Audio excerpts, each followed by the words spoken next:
Kembali lagi dalam renungan harian kita. Mari Bapak Ibu kita memuji Tuhan dari Kidung Jemaat nomor 376. Ikut Dikau saja Tuhan. Ikut Dikau saja Tuhan, jalan damai bagiku. Aku selamat dan sentosa hanya oleh darah-Mu. Aku ingin ikut Dikau dan mengabdi padamu. Dalam Dikau juru selamat, ku bahagia penuh. Amin. Mari Bapak Ibu kita membuka Alkitab kita dari Injil Yohanes pasal yang ke-7 ayat pertama sampai dengan yang ke-13. Demikianlah firman Tuhan dengan perikop. Yesus pergi ke Yerusalem untuk hari raya Pondok Daun. Sesudah itu Yesus berjalan keliling Galilea, sebab ia tidak mau tetap tinggal di Yudea, karena di sana orang-orang Yahudi berusaha untuk membunuhnya. Ketika itu sudah dekat hari raya orang Yahudi, yaitu hari raya Pondok Daun. Maka kata saudara-saudara Yesus kepadanya, "Berangkatlah dari sini dan pergi ke Yudea, supaya murid-muridmu juga melihat perbuatan-perbuatan yang engkau lakukan. Sebab tidak seorang pun berbuat sesuatu di tempat tersembunyi, jika ia mau diakui di muka umum. Jikalau engkau berbuat hal-hal yang demikian, tampakkanlah dirimu kepada dunia." Sebab saudara-saudaranya sendiri pun tidak percaya kepadanya. Maka jawab Yesus kepada mereka, "Waktuku belum tiba, tetapi bagi kamu selalu ada waktu. Dunia tidak dapat membenci kamu, tetapi ia membenci aku. Sebab aku bersaksi tentang dia bahwa pekerjaan-pekerjaannya jahat.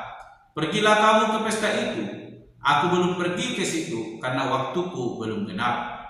Demikianlah katanya kepada mereka, dan ia pun tinggal di Galilea. Tetapi sesudah saudara-saudara Yesus berangkat ke pesta itu, ia pun pergi juga ke situ, tidak terang-terangan, tetapi diam-diam.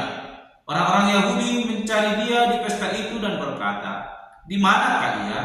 Dan banyak terdengar bisikan di antara orang banyak tentang dia. Ada yang berkata, "Ia orang baik." Ada pula yang berkata, "Tidak, ia menyesatkan rakyat." Tetapi tidak seorang pun yang berani berkata terang-terangan tentang dia, karena takut terhadap orang-orang Yahudi. Amin.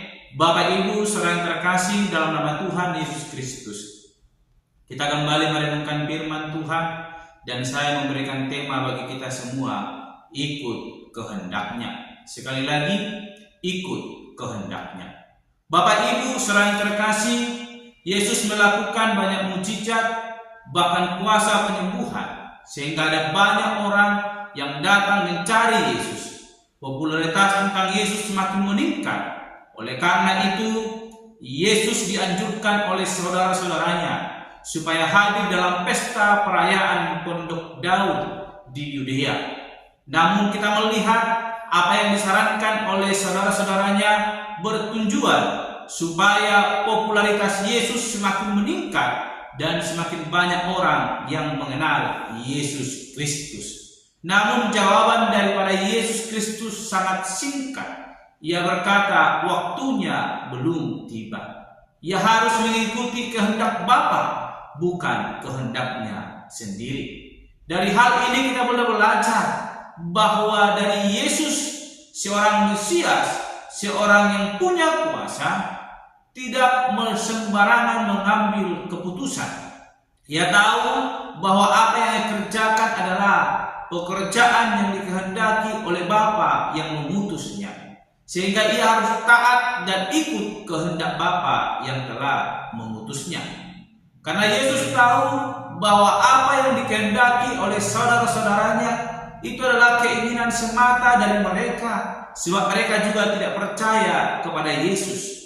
Sehingga mereka memaksakan Yesus supaya hadir di tempat itu, sehingga banyak orang boleh melihat dan mereka menyaksikan tentang kuasa yang dapat dilakukan oleh Yesus Kristus.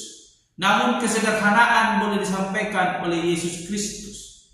Apa yang ia kerjakan harus selaras dengan kehendak Bapa yang telah mengutusnya. Seorang yang diutus oleh Allah Bapa datang ke dunia menjadi juru selamat atas hidup kita, taat atas kehendak Bapa yang telah mengutusnya. Dan hal ini memberikan pelajaran tepat dalam hidup kita sebagai orang percaya yang sering bersungut-sungut menantikan jawaban daripada setiap pergumulan, bahkan doa-doa kita.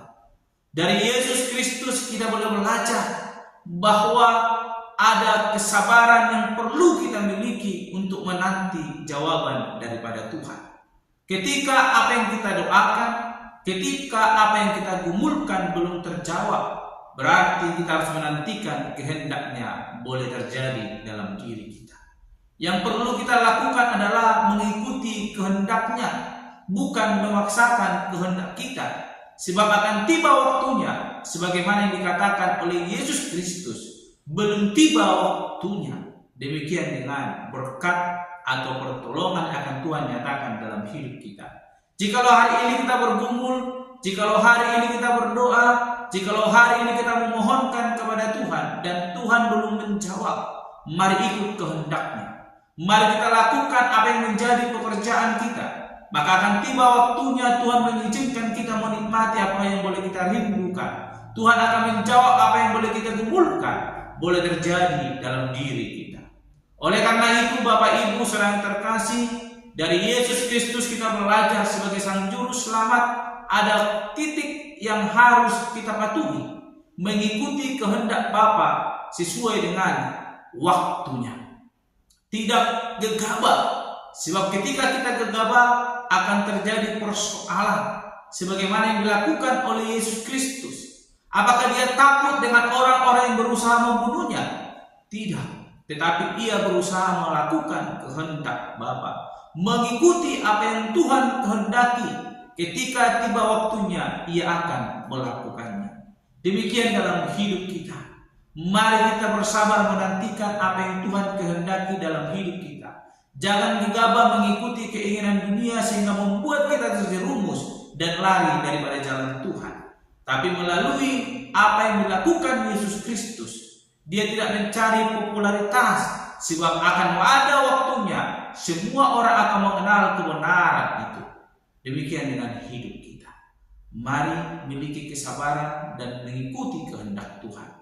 Sebagaimana tadi pujian kita berkata, ikut dikau saja Tuhan, jalan damai bagiku. Ketika kita mau mengikut kehendak Tuhan, maka Tuhan akan menunjukkan jalannya dalam hidup kita. Dan kita akan menikmati damai sejahtera yang daripada Tuhan. Yang perlu kita imani, senantiasa mengikuti kehendaknya, maka Allah akan menolong kita, memampukan dan menjawab setiap kerinduan dalam hidup kita. Tetaplah setia, ikuti kehendak Bapa, maka akan tiba waktunya Tuhan akan melakukannya dalam hidup kita. Amin. Mari kita berdoa. Bapa Surgawi, kami kembali bersyukur untuk kebenaran firman Tuhan yang mengajari bahkan menasihati kami pada hari ini, agar kami belajar dari Yesus Kristus yang senantiasa bersabar dan taat untuk melakukan kehendak Bapa. Ajar kami Tuhan tidak gegabah dalam situasi hidup yang boleh kami lalui. Ajar kami boleh setia menantikan janji Tuhan terjadi dalam hidup kami, sehingga kami merasakan pertolongan dan anugerah Tuhan akan Tuhan nyatakan dalam hidup kami.